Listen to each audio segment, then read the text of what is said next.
नमस्कार। हिंदी व्याकरण विभाग में आज हम पुनरावर्तन में फिर से विराम चिन्ह का उपयोग वाक्य में किस प्रकार से करते हैं वो देखेंगे। विराम चिन्ह का संकेत या चिन्ह यहाँ पर दिए गए हैं। तो पहला है पूर्ण विराम और उसके सामने उसका चिन्ह या संकेत दिया गया है।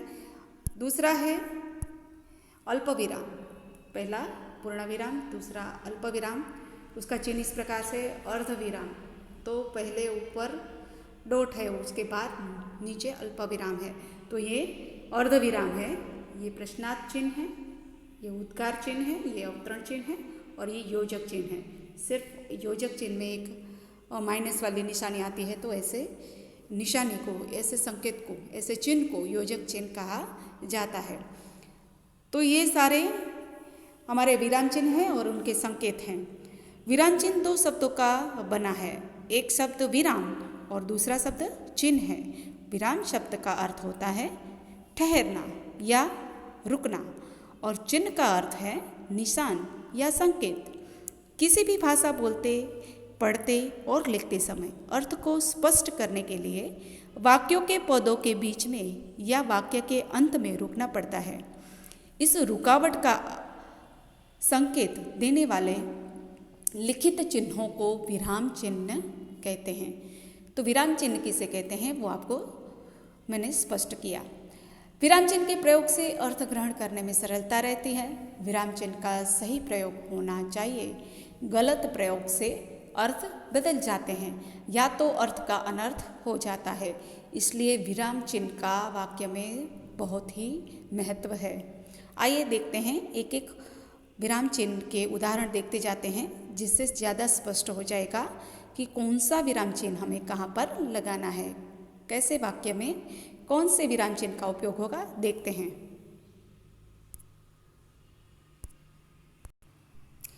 पहला है पूर्ण विराम। तो पूर्ण विराम के यहाँ चिन्ह आपको मैंने बताया था, हमने पहले चिन्ह देख लिए थे। तो ये पूर्ण विराम का चिन्ह है। तो पूर्ण विराम लगाते समय हमें क्या करना है कि प्रश्न वाक्य और उद्गार वाक्य छोड़कर हर एक वाक्य में अंत में पूर्ण विराम का चिन्ह लगाना है। यहाँ पर उदाहरण दिए गए हैं। पहला उदाहरण है कि गाय एक पालतू जानवर है। तो वाक्य पूरा हो गया है, इसलिए यहाँ पर पूर्ण विराम लगा दिया गया है। इसी के बाद दूसरा वाक्य है यह मेरी पाठशाला है, पूर्ण विराम। अपना तीसरा वाक्य है अपना काम नियमित करें। चौथा वाक्य है अहमदाबाद बड़ा शहर है, पूर्ण विराम। और पांचवा वाक्य है आज छुट्टी है, पूर्ण विराम। इसके बाद दूसरा विराम चिन्ह है अल्प विराम। तो अल्प विराम को संकेत में इस प्रकार से लिखा जाता है।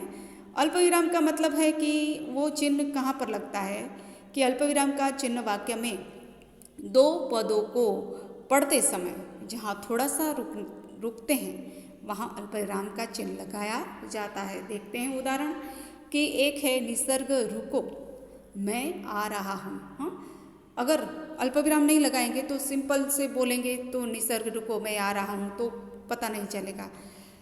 परंतु अल्पविराम लगा है, इसलिए हम क्या बोलेंगे, थोड़ा रुकेंगे, निसर्ग रुको, निसर्ग रुको, इसलिए वो रुक जाता है, मैं आ रहा हूँ। उसके बाद का वाक्य है। तो थोड़ा ठहरने के बाद अल्पविराम और उसके बाद मैं आ रहा हूँ। इसी प्रकार दूसरा वाक्य है, अब अल्पविराम यहाँ पर भी लगेगा, थोड़ा रुकने के लिए लगता है। और अगर कोई व्यक्ति के दो चार नाम होते हैं, दो चार व्यक्तियों के नाम हमें बताने हो, सूचित करने हो, तो उसके पीछे भी अल्पविराम लगाया जाता है। जैसे कि यहाँ पर दिया गया है दूसरे वाक्य में गीता, उसके बाद अल्पविराम, सीता, उसके बाद अल्पविराम और लता।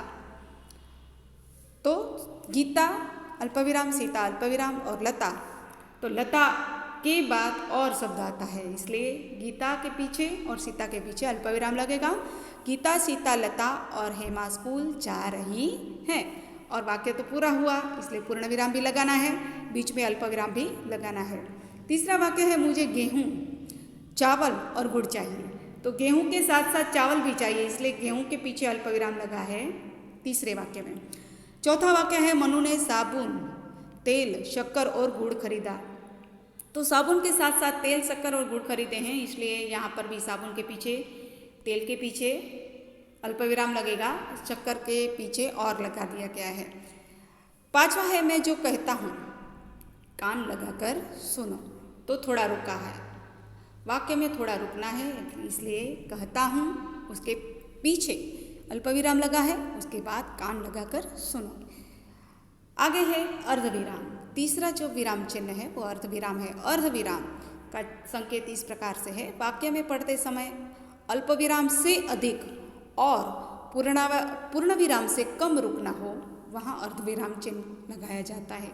वो आप ध्यान से देखें कि पूरा वाक्य भी पूरा नहीं हुआ है, वाक्य अधूरा भी है, ऐसे बताने के लिए अर्धविराम का उपयोग होता है कि वाक्य में पढ़ते समय अल्पविराम से अधिक रुकना पड़ता है और पूर्ण विराम से कम रुकना पड़ता हो, तो उसे अर्धविराम कहते हैं। आइए उसके उदाहरण देख लेते हैं। कि पहला उदाहरण है कि सुबह हो गई थी, टीना अभी भी सो रही थी। हाँ, कि भाई सुबह हो गई है फिर भी अभी टीना उठी नहीं है, ये दर्शाने के लिए यहाँ पर अर्धविराम का उपयोग किया गया है। सो गई थी, टीना अभी भी सो रही थी। तो वाक्य में पूर्ण विराम भी है और अर्धविराम भी है। तो यहाँ पर वाक्य में जो अर्धविराम की व्याख्या है उसके आधार पर अल्पविराम से अधिक और पूर्ण विराम से कम रुकना है, इसलिए इस प्रकार से अर्धविराम लगेगा। दूसरा उदाहरण देखते हैं कि अच्छा हुआ तुम आ गए। अच्छा हुआ के पीछे अर्धविराम है और तुम आ गए उसके पीछे पूर्ण विराम लगा है। तीसरा है वह थका हुआ तो था ही, लेटते ही सो गया। तो था ही उसके पीछे अर्धविराम लगा है और लेटते ही सो गया उसके पीछे पूर्ण विराम लगा है। चौथा उदाहरण है अंधेरा हो गया था, अर्धविराम, मनो अभी भी घर नहीं आया था। तो यहाँ पर पूर्ण विराम। पांचवा है वो पढ़ने में अच्छा है, अर्धविराम, खेल कूद में भी अव्वल है, पूर्ण विराम। तो इसी प्रकार हमने यहाँ पर अर्धविराम के उदाहरण देखे। आइए अब हम उद्गार चिन्ह लेते हैं।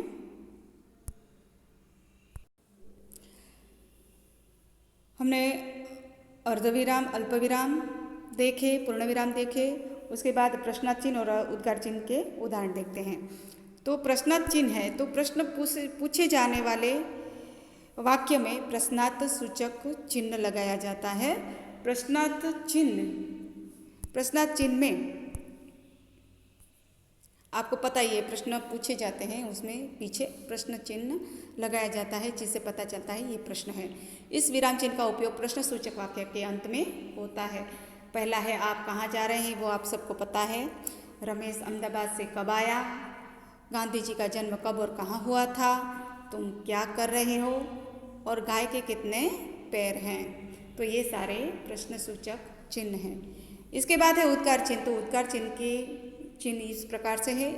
इस विराम चिन्ह का उपयोग मन के भाव, हर्ष, शोक, आश्चर्य, घृणा, प्रशंसा जैसे भाव व्यक्त करने हो तो उद्गार चिन्ह लगाया जाता है। तो जैसे कि यहाँ पर वाह कितना सुंदर बगीचा है, तो वाह ये एक हर्ष वाली भाव बताता है कि वाह कितना सुंदर बगीचा है। इसके बाद दूसरा जो उदाहरण है हाय मैं लूट गया, तो शोक प्रकट करते हैं। तो हाय के पीछे भी विस्मय बोधक चिन्ह लगाया गया है, उद्गार चिन्ह लगाया गया है। तीसरा है हे राम के पीछे इस भव सागर से जल्दी पार उतार, तो ये शोक है।